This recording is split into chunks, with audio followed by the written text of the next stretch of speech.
Salam sejahtera, terima kasih karena bersama dengan saya di Nazilin Unity Channel.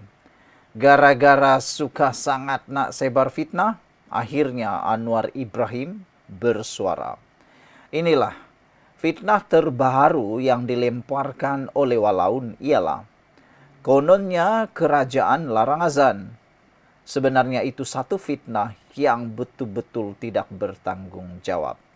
Mentang-mentangnya pilihan raya air kuning tidak lama lagi akan diadakan, pandailah pula fitnah-fitnah baru yang lebih luar biasa mula kedengaran. Inilah betul-betul tidak membuat apa-apa dahulu kajian atau siasatan, terus saja fitnah kononnya kerajaan larang azan. Rupa-rupanya apa yang dikatakan dilarang azan itu bukanlah larangan azan, tapi PA system di dalam masjid itu mengalami masalah dan sedang menunggu untuk dibaiki.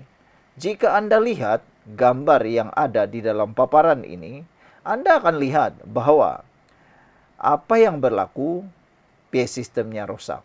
Itulah suka sangat cakap dulu baru minta maaf. Paling teruk sekali, tangan lebih cepat bercakap, mulut lebih cepat daripada berfikir. Pakan daya, sebar fitnah, kerajaan larang azan, Perdana Menteri akhirnya bersuara. Sebelum kita teruskan, jangan lupa tinggalkan komen Anda dan saya kongsikan dengan Anda produk untuk Anda yang ada penyakit kencing manis, tinggi darah dan gout. Sila beli sebelum Anda kena gout.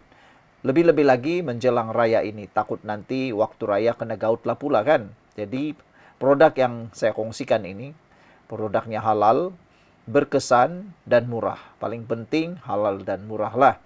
Oke, baik. Kita teruskan. Perdana Menteri Datuk Seri Anwar Ibrahim mengingatkan rakyat agar tidak mudah terpengaruh dengan sebarang kenyataan fitnah dan naratif jahat setiap kali tiba musim pilihan raya. Beliau memberi peringatan itu susulan tular dakwaan di media sosial. Kononnya, semua masjid di Perak tidak dibenar melaungkan azan menggunakan pembesar suara. Anwar berkata, ia adalah fitnah usang dan jahat yang bertujuan menimbulkan kegusaran awam. Naratif seperti ini akan muncul setiap kali tiba musim pilihan raya. Budaya seperti ini harus dinoktakan segera bagi mengelak kesan buruk kepada masyarakat dan negara, katanya. Masyarakat juga digesa untuk tidak terus terpedaya dengan fitnah begitu yang mana Madrasah Ramadan menyeru agar umat untuk mengangkat budaya berfikir dan menolak segala kegiatan yang memecah belah umat termasuk gejala fitnah.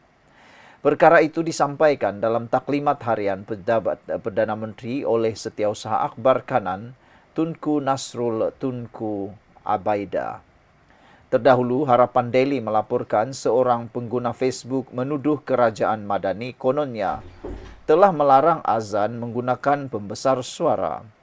Di Masjid Air Kuning, Taiping, Perak, dah tak boleh azan guna pembesar suara.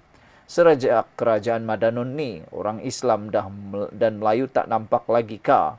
Bersatulah wahai pemimpin Melayu dan Islam, kata Walaun yang sengaja memfitnah tersebut. Akaun Facebook individu berkenan bagaimanapun tidak dapat dikesan, dipercayai telah pun dipadam. Padan muka dialah kan, akhirnya takut juga. Jumpa lagi. Salam sejahtera, terima kasih karena bersama dengan saya di Nazilin Unity Channel. Ada yang kata, Ismail Sabri aku begini makin kritikal dan makin dalam masalah yang besar.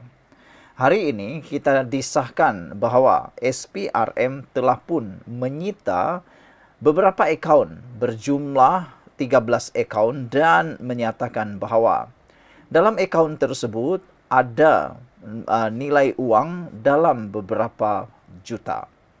Hal ini menyebabkan SPRM telah menyita akaun tersebut. Apa nasib yang akan melanda Ismail Sabri Yaakob yang seterusnya? Ditambah pula, ini pendedahan terkini. Selepas ini kita akan dedahkan pendedahan terkini pula. Tapi sebelum itu, izinkan saya untuk berkongsi baju raya untuk Anda beli menjelang raya ini. Harganya sangat murah sekarang melalui kami. Saya dapat promosi untuk Anda semua. Harganya sebelum ini amatlah mahal. Sekarang ini murah. Tekan butang produk yang ada di dalam video ini. Beli sebelum harganya menjadi mahal. Belilah untuk Anda, keluarga, anak-anak, cucu-cucu, dan sebagainya. Takut nanti Anda tak sempat pula menjahitkan. Biasanya menjahit ini mengambil masa yang lama. Jadi ramai juga yang memilih untuk membeli terus. Oke. Ini pendedahan terkini yang mengejutkan kita semua. Yang menyebabkan ada kata Ismail Sabri Yaakob makin kritikal dan dalam masalah yang besar. Hari ini disahkan oleh SPRM bahwa jumlah saksi membabitkan kes rasuah Ismail Sabri bertambah lagi.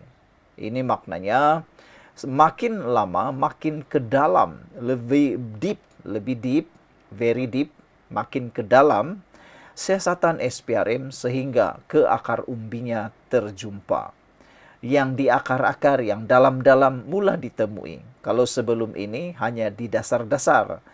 Apabila makin ramai saksi, ini menunjukkan bahwa ada progres yang sedang ditemui oleh SPRM. Makin banyak progresnya, makin susahlah orang-orang yang terkait dengan kes penyiasatan ini. Saudara, saksi bagi membantu siasatan berkaitan kes rasuah dan penggubahan wang haram yang melibatkan bekas Perdana Menteri Datuk Seri Ismail Sabri Yaakob terus bertambah. Media melaporkan setakat ini seramai 36 individu sudah dirakam keterangan termasuk 4 orang kena tuduh OKT, manakala 23 lagi saksi baru belum lagi direkod keterangan mereka. Bagaimanapun, Suruhanjaya Pencegahan Rasuah Malaysia SPRM tidak mendedahkan identiti saksi baru yang akan disiasat. Ismail Sabri sudah beberapa kali menunda kehadiran ke Ibu Pejabat SPRM atas faktor kesihatan. Atas sebab itu, pegawai penyiasat telah pun menemubual seorang doktor bergelar datuk di sebuah hospital di Petaling Jaya yang merawat Ismail Sabri untuk mahu mengetahui sejauh mana tahap kesihatan ahli parlimen berai itu. Ismail Sabri terpalit kes rasuah dan penggubahan wang haram selepas kecoh penemuan wang tunai lebih 170 juta ringgit. SPRM kemudian mengesahkan Ismail Sabri bukan lagi saksi dalam siasatan berkenan, sebaliknya adalah salah seorang suspek. Setakat ini, sebanyak 13 akaun bank bernilai 2 juta ringgit sudah dibekukan bagi membantu siasatan.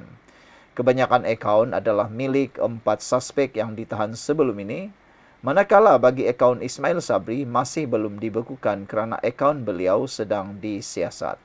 Sekian dulu untuk kali ini. Jangan lupa tinggalkan komen anda, tekan butang subscribe. Kita jumpa lagi. Bye-bye.